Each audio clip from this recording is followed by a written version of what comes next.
Dice la palabra del Señor: al salir él para seguir su camino, vino uno corriendo, e hincando la rodilla delante de él, le preguntó: Maestro bueno, ¿qué haré para heredar la vida eterna? Jesús le dijo: ¿por qué me llamas bueno? Ninguno hay bueno sino solo uno, Dios. Los mandamientos sabes: no adulteres, no mates, no hurtes, no digas falso testimonio, no defraudes, honra a tu padre y a tu madre. Él entonces respondiendo le dijo: Maestro, todo esto lo he guardado desde mi juventud. Entonces Jesús mirándole, le amó y le dijo: una cosa te falta.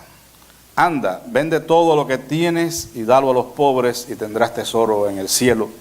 Y ven, sígueme tomando tu cruz. Pero él, afligido por esta palabra, se fue triste, porque tenía muchas posesiones. Entonces Jesús, mirando alrededor, dijo a sus discípulos: cuán difícilmente entrarán en el reino de los cielos los que tienen riquezas. Los discípulos se asombraron de sus palabras, pero Jesús respondiendo volvió a decirles: hijos, cuán difícil es entrar en el reino de Dios a los que confían en las riquezas. Más fácil es entrar o pasar un camello por el ojo de una aguja que entrar un rico en el reino de Dios. Ellos se asombraban aún más, diciendo entre sí: ¿quién, pues, podrá ser salvo? Entonces Jesús mirándoles dijo: para los hombres es imposible, mas para Dios no, porque todas las cosas son posibles para Dios. Entonces Pedro comenzó a decirle: he aquí nosotros lo hemos dejado todo y te hemos seguido. Respondió Jesús y le dijo: de cierto os digo que no hay ninguno que haya dejado casa o hermanos o hermanas o padre o madre o mujer e hijos o tierras por causa de mí y del evangelio, que no reciba 100 veces más ahora en este tiempo casas, hermanos, hermanas, madres, hijos y tierras con persecuciones, y en el siglo venidero la vida eterna. Pero muchos primeros serán postreros y los postreros primeros. Padre Santo, en esta hora te rogamos que tú nos auxilies de una manera muy especial en la exposición de tu palabra. Señor, tú conoces todas las cosas que suceden y gracias por lo que sucede en esta mañana, Señor. Yo te agradezco y confío en que tú vas a hacer lo mejor en esta hora a través de tu palabra, Señor, que va a ser predicada. Necesito tu gracia, tu sabiduría, Señor, que tú me des la fresca y preciosa unción de tu Espíritu Santo para que esta palabra llegue y transforme nuestras vidas y nos ayude, Señor. Y a pesar de los inconvenientes, Padre, tú puedes hacer la obra que tú has propuesto en esta mañana en la vida de cada uno de nosotros, Señor. Danos un corazón receptivo, Señor, unos oídos atentos a tu palabra en esta hora. Te lo pedimos humildemente en el nombre de Jesucristo. Amén. Pueden tomar sus asientos, hermanos. En esta mañana, como podemos observar, el título de nuestro sermón es La única demanda del discipulado. Aún te falta una cosa. Yo creo que estamos todos familiarizados de una manera u otra con la palabra demanda. La palabra demanda es una palabra muy popular en nuestro círculo, sobre todo en cuanto a los asuntos legales. Estamos muy acostumbrados en este país a oír hablar de demandas, solo que aquí dicen un SU, ¿verdad? No sé si estará muy bien dicho, pero así dicen: te voy a meter un SU, ¿verdad? Te voy a meter una demanda, dicen allá en Miami. Y incluso observamos que hay personas que viven de eso, demandando, y están preparando accidentes y todo con el propósito de hacer una demanda a la compañía de seguros y sacar ventaja de este asunto. Algunos están buscando dinero a raíz de este asunto de las demandas, y no la pasa tan bien, por supuesto, el demandante, ¿verdad? El que es demandado, ese sufre un poco más, pero es una palabra con la cual estamos familiarizados. Pero no solamente en el contexto legal, también en otros contextos. La palabra demanda está muy cerca de nosotros, porque la vida nuestra está llena de demandas y exigencias en todos los roles, en todas las esferas, ya sea en el contexto de la familia, en el contexto de las amistades, del trabajo, con el doctor. Siempre hay demandas, es decir, reclamos, exigencias que se nos hacen y tenemos que cumplir con ellas. Porque cuando nosotros no cumplimos con las exigencias que se nos hacen, estamos en grave peligro de perder los privilegios, ¿verdad? Si usted no acepta las demandas de su centro de trabajo y cumple con los requisitos que allí se les ponen, pues usted termina perdiendo el empleo. Si no acepta las demandas o las exigencias de su cuerpo, que le pide ejercicio, que le pide alimentación, que le pide descanso, usted va a pagar también las consecuencias.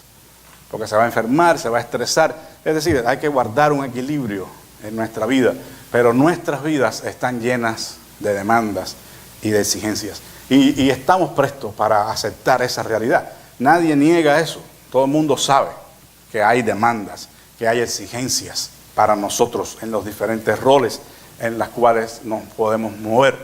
Sin embargo, aunque esto se acepta fácilmente en casi todas las esferas de la vida, no sucede igual en el campo de la fe.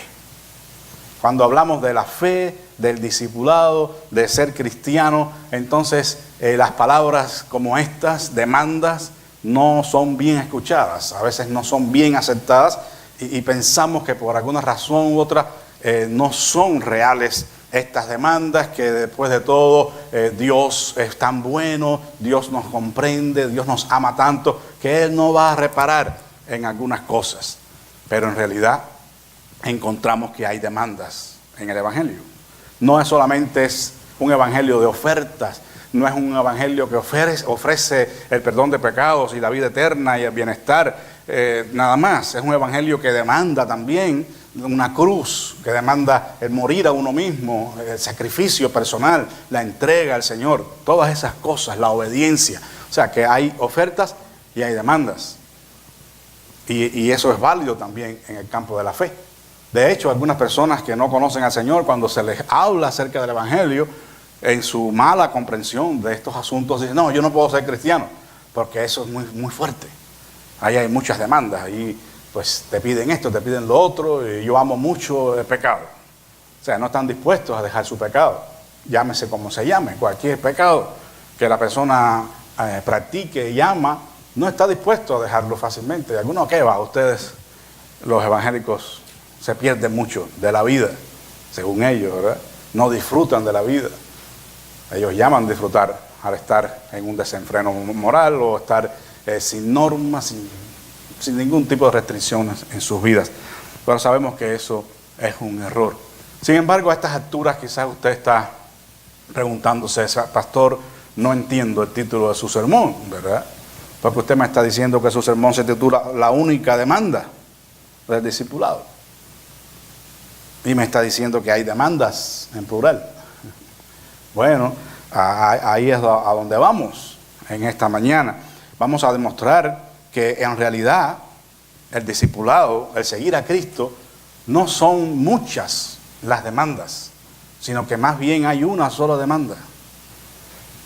Y con el cumplimiento, la aceptación de esa demanda en nuestras vidas, nosotros tenemos todo lo demás sin ningún tipo de objeciones para el Señor. Y vamos a ver en el desarrollo del sermón cuál sería esa única demanda. Pero pedagógicamente a veces se usan algunas técnicas, ¿verdad?, para enseñar. Y aunque no es una enseñanza, es un sermón, quisiera comenzar diciendo lo que no es o lo que no son las demandas del discipulado. Vamos primero a ver lo que no es para llegar a lo que sí es, a la luz de este pasaje, por supuesto, el encuentro de este joven rico con el Señor Jesucristo. Lo primero que tenemos que anotar en el pasaje es que un hombre sincero, buscador de la verdad, se presenta ante Jesús. Este joven rico vino al Señor y lo hizo de una manera correcta. Era sincero y estaba buscando la verdad. No hay nada en el pasaje para decir que este hombre no era sincero. O sea, que este hombre no estaba realmente interesado en conocer los requisitos o las condiciones o las demandas para llegar al reino final eterno con el Señor, el Olam Abba, como lo conocen los judíos. O sea, él estaba consciente de eso. porque él está criado en la fe judía y él sabe lo que está hablando. Él solamente está inquietado en saber de la boca de un rabino itinerante seguido por un grupo de hombres humildes y sencillos, cuál era su opinión al respecto.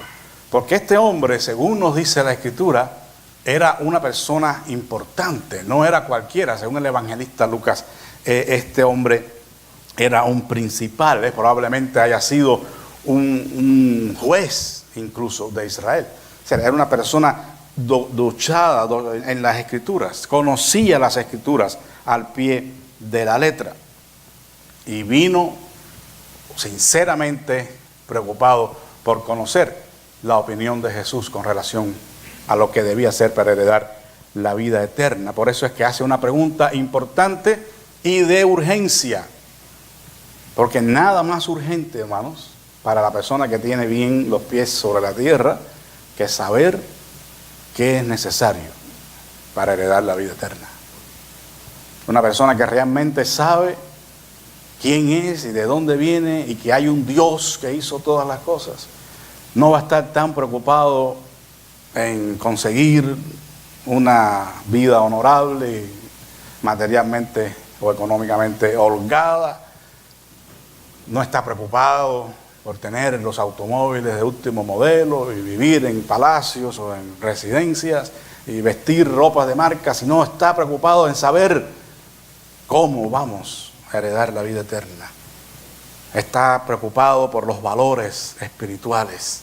Y este hombre estaba realmente interesado, pero estaba también insatisfecho de alguna manera. Ya dijimos que era un maestro, una gente conocida, conocedora de las Escrituras.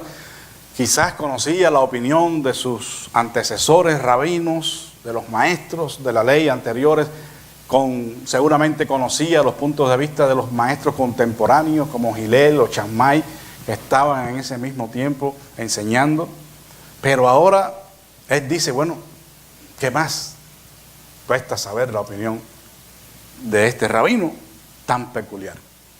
Un rabino itinerante, repito, seguido de un grupo de hombres humildes y sencillos. No sabemos, no se nos dice la Escritura, cuánto más conocimiento tenía este joven de la persona de Jesús, pero él llega a Jesús con esa pregunta interesante, una pregunta de urgencia, y lo hace de una manera adecuada. Él no llega delante del Señor con aires de grandeza, ¿verdad? Con autosuficiencia, porque era un conocedor de la Escritura. Repito, probablemente era hasta un juez de Israel. Él pudo haber llegado, como llegaban otros, con el pecho erguido, para ver. A ver, maestro, dígame, ¿qué opinión tiene de esto? Como aquellos que llegaron. ¿Es justo dar tributo a César? Este no. Él llegó de rodillas, llegó corriendo, apurado, como que tenía urgencia de saber la respuesta a su pregunta. Y se tira de rodillas delante del Señor. Llegó adecuadamente, en una correcta actitud de humillación y de respeto delante del Señor. Y le hace esta pregunta: ¿qué haré para heredar la vida eterna? Bueno, el Señor entonces le responde, y ahí es donde vamos a comenzar a ver lo que no es la verdadera demanda del discipulado. En primer lugar, tenemos que entender a la luz del pasaje que no consiste en guardar muchos mandamientos. El Señor le dijo: los mandamientos sabes. O sea, el mismo Señor sabía, quizás por la misma apariencia de este hombre, que era un conocedor de las Escrituras, era un maestro de la ley, y por eso le dice: los mandamientos sabes. Aunque cualquier judío conoce los mandamientos, desde pequeños son instruidos en la palabra del Señor, pero este era un maestro, no solamente alguien que sabía los mandamientos, sino que era experto en la palabra. Y el Señor le dice: los mandamientos sabes. Y empieza a enumerar algunos de ellos. Dice: no adulteres, no mates, no hurtes, no digas falso testimonio, no defraudes, honra a tu padre y a tu madre. Qué curioso, ¿no? El Señor no comienza citando el primer mandamiento del Decálogo. No sé si se dieron cuenta, pero usted no lee ahí los mandamientos, ¿sabes? Amarás al Señor tu Dios con toda tu alma. No le dice eso. Está omitiendo el primer mandamiento. Y lo hace con todo propósito. ¿Por qué razón? Porque inmediatamente él iba a probar a este joven en lo que realmente era la condición de su corazón. El Señor conoce los corazones de los hombres. Él conoce los pensamientos de los hombres. Él sabía cuál era la condición espiritual de este joven rico. E inmediatamente lo iba a poner a prueba. Por eso es que omite el primer mandamiento del Decálogo. Entonces, en el versículo 20, el joven le dijo: Maestro, todo esto lo he guardado desde mi juventud. Algunas personas le dan a esta palabra o a esta respuesta del joven rico un tono arrogante, pero no es así, hermanos. Realmente este hombre, como ya probamos, vino de la manera correcta, se humilló delante del Señor, estaba interesado sinceramente en conocer la verdad. Y por eso es que él le dice: Señor, pero todo eso yo lo he guardado desde mi juventud. Ahí no hay arrogancia ninguna. Es que desde los 8 años están siendo educados en la palabra y la saben de memoria. Y guardan los mandamientos del Señor celosamente. Él no estaba haciendo ningún alarde. Realmente él guardaba esos mandamientos desde su juventud. Entonces Jesús, mirándole, le amó. Aquí es donde está algo realmente interesante, ¿verdad? Y maravilloso. El Señor Jesús lo miró. Si pudiéramos hacer un poco el uso de nuestra imaginación, quizás pudiéramos pensar en esta escena, ¿verdad? En esta conversación, de pronto cuando Él responde así: todo eso lo he guardado desde mi juventud. El Señor lo mira con amor. ¿No ha mirado usted a alguna persona especial en su vida? O no tan especial, no importa, pero cuando usted sabe cuán sinceramente equivocado está, usted dice: caramba, qué sincero estás, qué sincero eres, pero estás tan equivocado que sentimos compasión. Sentimos compasión. Por eso el Señor lo miró y le amó y le dijo: una cosa te falta. Ahora es cuando el Señor va a poner el dedo en la llaga. Le va a poner a aquel hombre enfrente de su verdadero problema. Que tú todo lo has guardado de tu juventud. Es cierto, eres un buen judío, pero te falta una cosa. Aquel que sabe todo y que conoce bien nuestros corazones le va a señalar ahora cuál era el problema de este joven. ¿Qué era lo que le impedía a él amar a Dios con toda su alma y con todas sus fuerzas y con toda su mente? Una sola cosa le estaba privando a él de tener esa relación perfecta con su Creador, de aspirar a la vida eterna. Y el Señor le dice: anda, vende todo lo que tienes y dalo a los pobres, y tendrás tesoro en el cielo, y ven, sígueme, tomando tu cruz. El Señor le dio en el clavo a este hombre. Cuando él escucha esta palabra, dice el versículo 22, se fue triste porque tenía muchas posesiones. ¿Cuál era el problema de este hombre? El amor al dinero, el amor a las riquezas. Su amor al dinero y a las riquezas era más grande que su amor a Dios.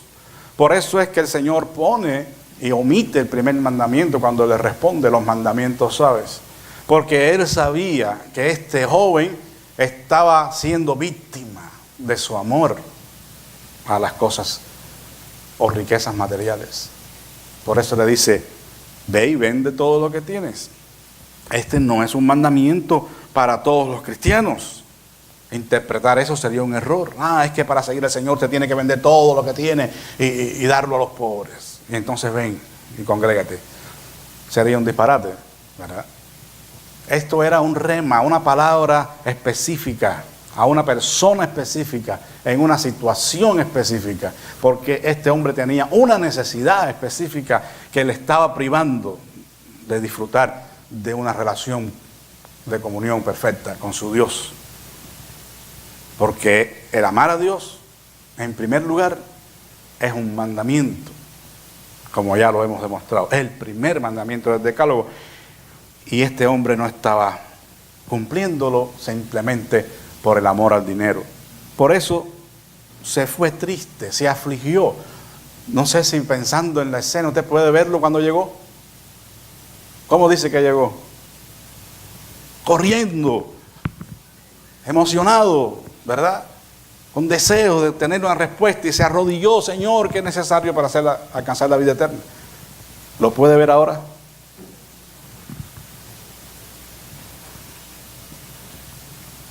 Yéndose triste. Qué contraste, ¿no? Como cuando llegó a cómo se fue. Vino dispuesto a obtener una respuesta, pero cuando la obtiene, y es una respuesta que lo confronta, dejando ver su condición espiritual, entonces se va triste. Qué experiencia esta, ¿no? Que vemos repitiéndose a veces, muchas veces en nuestro contexto, cuando a la gente se les presenta delante de ellos con su problema, con su realidad, con su carencia,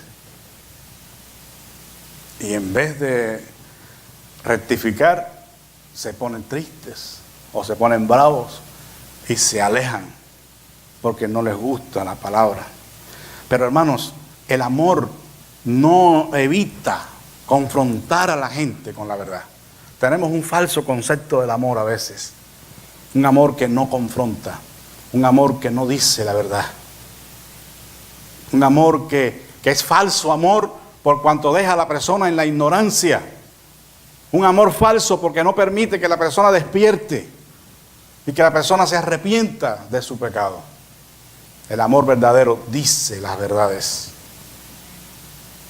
no las dice de una manera hiriente, de una manera que insulte o mate, pero las dice con amor, con comprensión. El Señor le miró y le amó, pero no dejó de decirle: estás equivocado.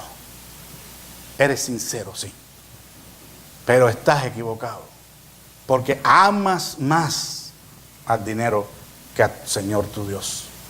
Y eso es imposible que pueda ser y todavía aún heredar la vida eterna. Tienes que despojarte de eso y tienes que permitir que el único que llene tu corazón sea el Señor tu Dios. Vende todo eso, ven y sígueme tomando tu cruz. Tomando tu cruz. No es ven y sígueme y vamos a gastarnos el dinero juntos. Vamos en comparsa por ahí, ¿verdad? Ven y sígueme y cómprame una túnica porque mira, solo tengo una. Ven y sígueme y según los planes y propósitos, pues vamos a comprar un burro cuando vaya a entrar a Jerusalén no tenga que pedirlo prestado. O una barca para no pedírsela ya a Simón Pedro. O cuando me muera poder tener donde enterrarme. Porque el Señor sabía todo eso de sí mismo. Pero Él no quería el dinero de aquel joven.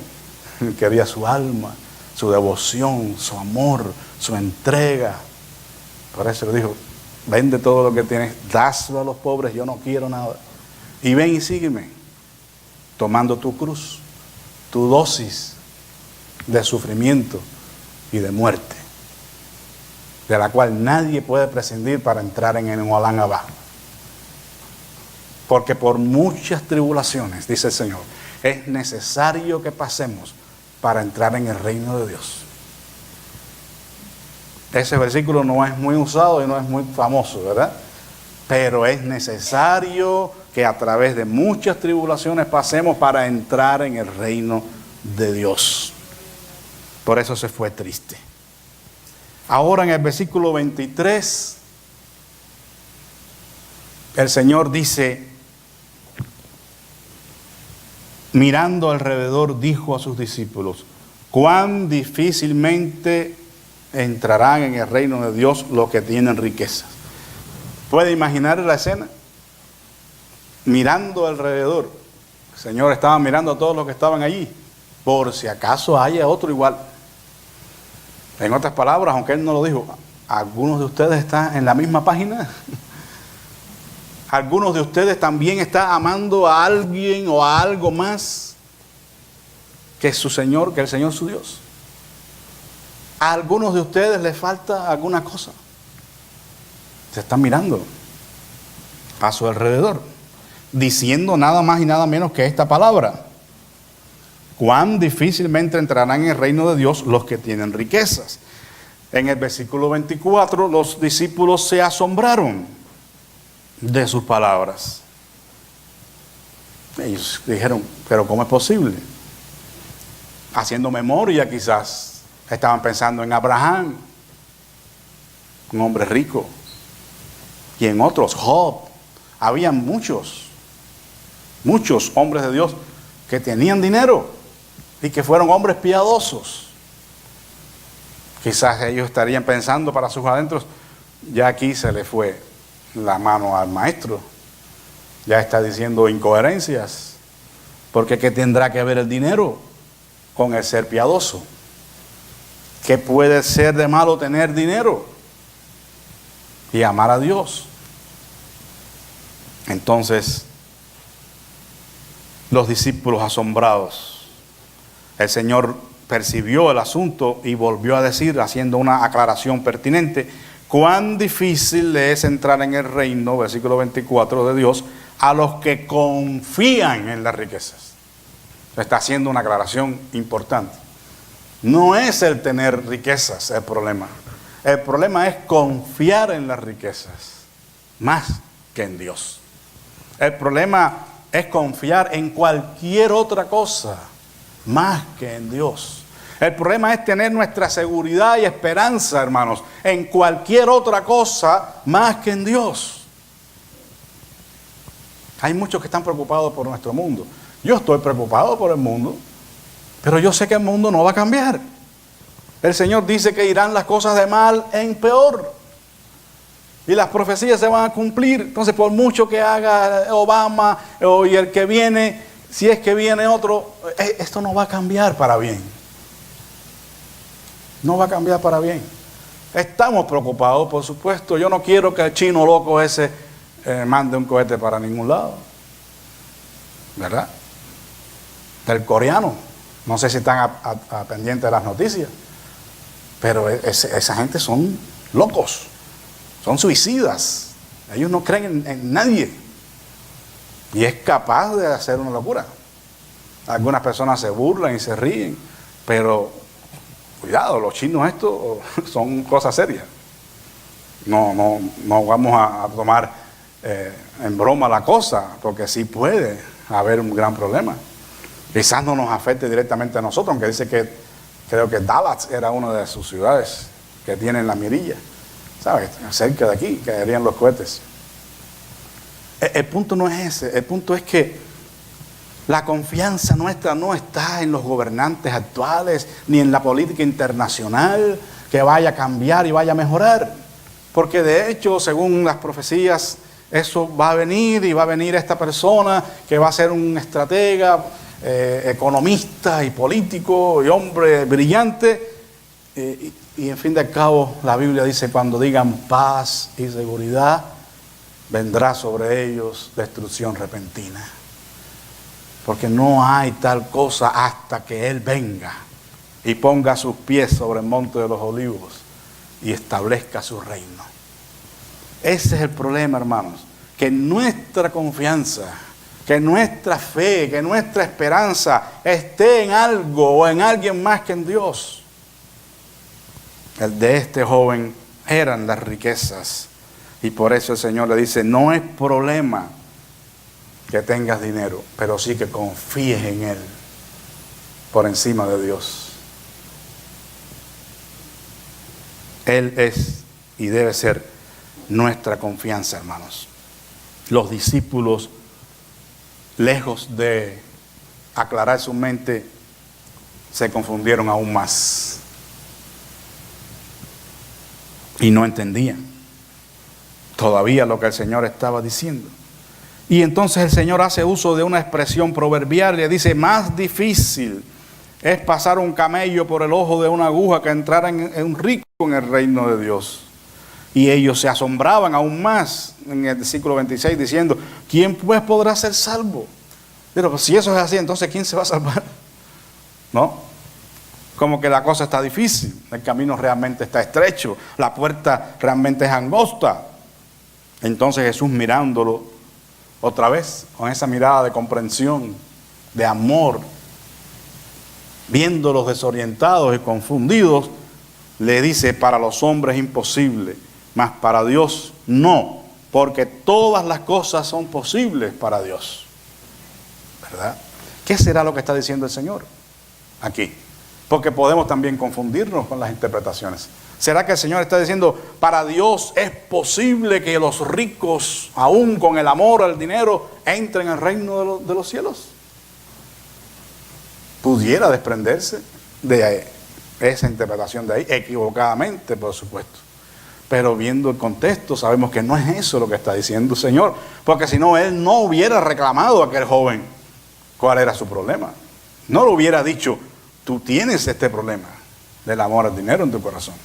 Lo que Él está diciendo que es posible para Dios es que aún aquellos que aman al dinero, más que todas las cosas en la vida, pueden arrepentirse y pueden dejar el amor al dinero y pueden comenzar a amar a Dios con todas las fuerzas de su corazón. Él está diciendo que es posible para Dios que a todos aquellos que les falta aún una cosa, esa única cosa que aman más que todo en la vida, incluso más que a Dios, la pueden rendir ante los pies del Señor. Para Dios todo es posible. Aún eso, que la gente se desprenda de sus pecados, de las cosas que aman más que a Dios, y que las pongan en el altar y digan: Señor, tú ahora en el primer lugar, y nada ni nadie me va a estorbar para serte fiel. Eso es lo que es posible para Dios. Entonces los discípulos comenzaron a sentirse, ¿verdad?, importantes. Versículo 28. Entonces Pedro comenzó a decirle: he aquí, nosotros lo hemos dejado todo y te hemos seguido. Por eso es que la segunda cosa, que no es la demanda del discipulado, es dejar muchas cosas. O sea, no es guardar muchos mandamientos, o no es guardar muchas cosas, si no se ama a Dios con todo su corazón. Y no es tampoco dejar muchas cosas. Esta gente que estaban siguiendo al Señor de cerca, Pedro y los discípulos, se sintieron entonces importantes, quizás orgullosos, superiores a aquel joven rico, y empezaron a mirar por encima del hombro a los demás. Y por eso les dijeron: Señor, Pedro, ¿verdad?, siempre presto para hablar, he aquí, nosotros lo hemos dejado todo y te hemos seguido. Entonces el Señor les encomia, el Señor hace una declaración que alaba esa decisión que han tomado Pedro y los demás. Versículo 29. De cierto os digo que no hay ninguno que haya dejado casa, o hermanos, o hermanas, o padre, o madre, o mujer, o hijos, o tierra por causa de mí y del evangelio, que no reciba 100 veces más ahora en este tiempo, casas, hermanos, mujeres, madres, hijos y tierras. O sea, qué bueno, en otras palabras, el Señor está diciendo: Pedro, qué bueno que tú y los demás han hecho eso, y no lo han hecho en vano. Quiero decirles que todo eso que han dejado, el Señor le va a dar el doble, y no solamente aquí, sino allá en el reino de Él. Qué bueno, Pedro. Pero hace un paréntesis ahí. Un paréntesis interesante. ¿Sabe cuál es, verdad? Con persecuciones. No sé si lo puede ver. Con persecuciones. Y en el siglo venidero la vida eterna. O sea, todavía está la verdad de que hay que padecer por causa de ser fieles al Señor. O sea, siempre va a haber dificultades. Siempre van a haber dificultades. Para unos más que otros. Pero siempre habrá un precio que pagarse, hermanos, por ser fiel a Dios, por ser fieles discípulos. Por eso el Señor le aclara con persecuciones. Es interesante esto. Ahora la pregunta es, ¿en realidad estos hombres lo habrán o lo habrían dejado todo? Señor, nosotros lo hemos dejado todo.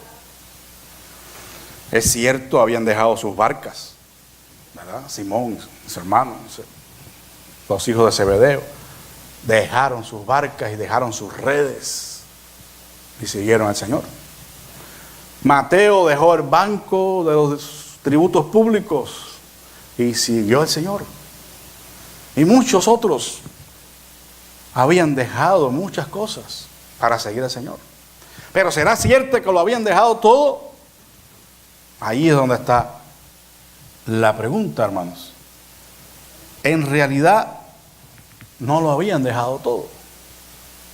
No habían dejado, por ejemplo, su egoísmo, sus pretensiones de grandeza. ¿Se acuerdan a la madre de estos dos muchachos? Intercediendo para que en el reino del Señor mi hijo, mis dos hijos, uno esté a tu diestra y el otro a tu siniestra. La madre peleando para que sus hijos estén al lado del Señor en su reino. ¿No imaginan a las conversaciones en la casa con la mamá? La Biblia nos dice claramente que estaban discutiendo entre ellos acerca de quién sería el mayor. El Señor va preocupado por otras cosas, por la obra de su Padre, y ellos atrás discutiendo a ver quién sería el mayor en el reino de Dios. No habían dejado su orgullo, hermanos, su vanidad. Como el joven rico, quizás, como dijo, yo he guardado todo esto en mi juventud. Sí, había guardado los mandamientos más grandes. Aquellos que si los violaba, entonces el escándalo se hace, ¿verdad? Pero los pequeños, los que solo él y Dios sabía que se estaban violando, eso los había dejado. ¿Quién sabía que él amaba el dinero más que a Dios? Solo Jesús. Entonces, tenemos que hacernos sinceramente esa pregunta. ¿Lo he dejado todo? ¿Realmente lo he dejado todo? Si alguno de nosotros comete un pecado de adulterio, se forma la de San Quintín, ¿verdad? No sé cómo sería en México. ¿Qué es lo que se forma, hermano? La batalla de Puebla. ¿El qué? San Antonio. Bueno, usted sabe lo que se forma. Se forma la grande. ¿Por qué? Porque pueblo chiquito, infierno grande. ¿Verdad? Y si es pastor, pues ya tú sabes, ¿no? La pólvora riega. Cayó en adulterio, hermano. Oh, qué fenómeno. Todo el mundo se entera y es amarga la experiencia, es triste. Pero si el pastor está predicando con una motivación equivocada, por un motivo equivocado de ambición, como decía la hermana hoy en la clase de escuela dominical, y lo único que le interesa es que la gente diezme, ofrende, ¿quién se entera de eso, hermano? O si es un mentiroso, si hay orgullo en su corazón, ¿quién se entera de eso? Porque esas son cosas pequeñas, haciendo distinción humana, ¿verdad? Los humanos hacemos distinción de pecados. Pero lo que quiero decir es que son cosas que son muy de adentro de nosotros mismos, que solo Dios y usted las conocen. Por eso es que el Señor puede estar en esta noche. Ya estoy igual que Félix. En esta mañana o en esta tarde. si te falta alguna cosa. Quizás has dejado muchas. Dejaste tus borracheras, dejaste de adulterar, dejaste de fornicar, dejaste de mentir, dejaste de fumar, pero todavía hay flojera. ¿Saben que la flojera es un pecado? La negligencia, la pereza. Para todo, no solamente para venir a los cultos y estudiar la palabra. Para todo. Hay todavía resentimiento, somos demasiado susceptibles, no se nos puede decir nada. No se puede olvidar nadie de que de mi aniversario de bodas, porque entonces ya estoy sentido y me duele que no me mencionaron en la iglesia. Se oró por todo el mundo menos por mí y estamos murmurando. No estoy diciendo que eso sea, ¿verdad? Pero es una posible realidad. La cosa es que podamos analizarnos y decirnos: Señor, realmente lo he dejado todo. Pedro pensó que lo había dejado todo, pero no lo había dejado todo, no había dejado eso. Estos discípulos no habían dejado su orgullo, su vanidad, su deseo de grandeza. Pedro no había dejado su cobardía, porque fue cobarde, a pesar de que era el que más hablaba, ¿no? Aunque todos te negaren, yo no te negaré, Señor. De cierto te digo, Pedro, que antes que el gallo cante, me habrás negado 3 veces. No una, 3. Y después vemos a Pedro siguiéndole de lejos y mirando para allá para que no lo reconozcan. Y cuando dicen: tú eres uno de ellos, porque tu hablar te delata, de Galileo. Dijo: no, yo no conozco a ese hombre. Tenía que dejar su cobardía, que la dejó después. Qué diferente el Pedro en Pentecostés, lleno con el Espíritu Santo, predicando el Evangelio, y 3,000 gentes se salvaron, y diciendo: no podemos dejar de decir lo que hemos visto y oído, lo siento, pero no podemos obedecerte en esto, tenemos que seguir predicando de Cristo. Y dice la tradición que murió crucificado por su maestro también. Qué diferencia, ¿no? Ahí sí lo había dejado todo. Por eso es que tenemos que saber cuestionarnos a nosotros mismos: ¿en qué área o en qué nivel de mi vida espiritual yo estoy con el Señor? Recuerden el domingo pasado, estoy caminando hacia Emaús. Estoy en Emaús, donde necesito abrir mis ojos. O sí, estoy en el testimonio de la resurrección y lo he dejado todo. Usted sabrá. Pero quiero decirle, hermanos, que tan solo una cosa nos puede privar de entrar en ese reino, según lo que está diciendo el Señor aquí. Te falta una cosa. Todo eso es cierto, lo has dejado, has guardado esta juventud, pero te falta una. Si tan solo nos falta una, es tiempo, hermanos, de hacer arreglos con el Señor y de rendir esa cosa en sus manos, abandonarla en sus manos. ¿Recuerdan a Isaías, un profeta ya sirviendo al Señor? Llegó al templo en el momento de la angustia y la desesperación, porque estaba preocupado por el destino de su nación. En el año que murió el rey Usías, dice: vi yo al Señor sentado en el templo, sus faldas llenaban el templo. Lo interesante allí es que fue en el año que murió el rey Usías. Isaías estaba emparentado con el rey Usías. El rey Usías había sido un buen rey. Y ahora que se muere, Isaías dice: ¿qué va a pasar con Israel? ¿Qué va a pasar? Y a raíz de esa experiencia, el Señor se manifiesta a Isaías y le deja ver parte de su gloria. Pero él tuvo que rendir ese miedo, ese temor. Y tuvo que reconocer que aunque Usías había muerto, el rey de Israel estaba vivo. Que eso era lo que contaba. Hermanos, si todavía nos falta una cosa, es tiempo de rendirla todavía. No permitamos que ninguna cosa en este mundo nos separe del amor de Dios, que es en Cristo Jesús. Porque es cierto, en realidad, nada ni nadie nos puede separar del amor de Dios en Cristo Jesús. Pero sí podemos ser privados de entrar en su reino si tan solo amamos a algo o a alguien más que a Dios. Recuerden la analogía que le usé hace poco. Si por un solo pecado el Padre sacó a Adán del paraíso y a Eva, la pregunta es, ¿dejará entrar a alguien en su reino? ¿A alguien que ame más a algún pecado que practica que a él mismo? Pues la respuesta lógica, hermanos, es que no. Ahora, si la demanda del discipulado no consiste en guardar muchas cosas y no consiste en dejar muchas cosas, entonces ¿en qué consiste? Bueno, ya lo hemos dicho en el sermón, pero esa es la única demanda del discipulado. Amar a Dios con todas nuestras fuerzas, con toda nuestra alma y con toda nuestra mente. Esa es la única demanda del discipulado. Porque realmente, hermanos, piense usted, si nosotros amamos a Dios con esa calidad de amor, con esa calidad de entrega, de sentimiento, de pasión,